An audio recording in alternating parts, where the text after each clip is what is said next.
Good morning বন্ধুরা। তো আমার আজকে নিউ ব্লগে তোমাদেরকে সবাইকে ভালোবাসা জানিয়ে ব্লগটা শুরু করলাম। তো দেখতে পাচ্ছ, যদিও আমি এসব কোনো কথা কখনোই বলি না, আজকে ফার্স্ট টাইম বললাম।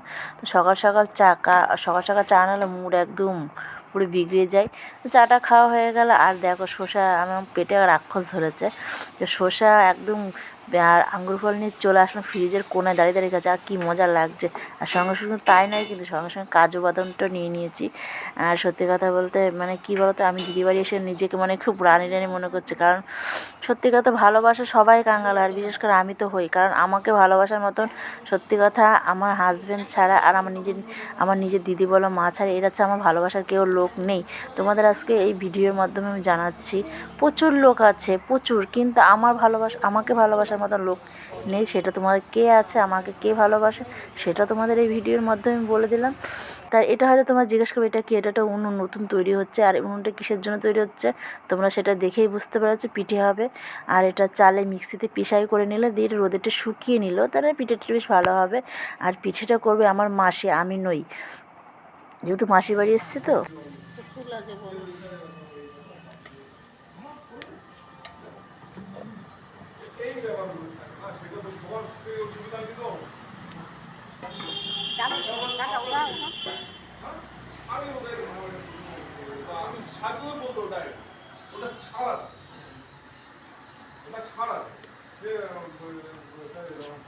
তখনটা লোক দেখাবো, হ্যাঁ তখনটা পাঠাবো।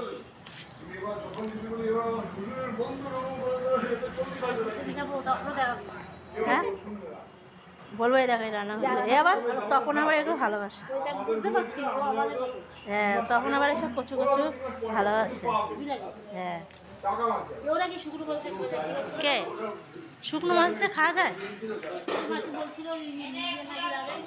হ্যাঁ আরও গুলতে হবে না? এ অনেক রয়েছে তো মাসে, অত করবা না থাকবে না? তো বিকেল হয়ে গেছে, তোমরা তো জিজ্ঞেস করতে কোথায় যাচ্ছ। না বন্ধুরা, যেহেতু এই মনোরম দৃশ্যটা আমি নিজে দেখবো, তোমাদের দেখানো তা কখনোই নয়। তো দেখো চলে আসলাম আমি, আমার মেয়ে আর আমার দিদি চলে আসলাম ঘুরতে। বিশেষ করে এখানে একটা মন্দির আছে, সেই মন্দিরটা দেখতে যাচ্ছি। দিদি বলে চ ঘুরতে, হাঁটতে হাঁটতে মন্দিরটা দেখিয়ে নিয়ে আসি, তুই তো আসিস না। তো যাই হোক, অনেকদিন পর পরে দিদি বাড়ি আসা হয়। আর তার জন্য দেখো সামনে লরিটা দাঁড়িয়ে আছে।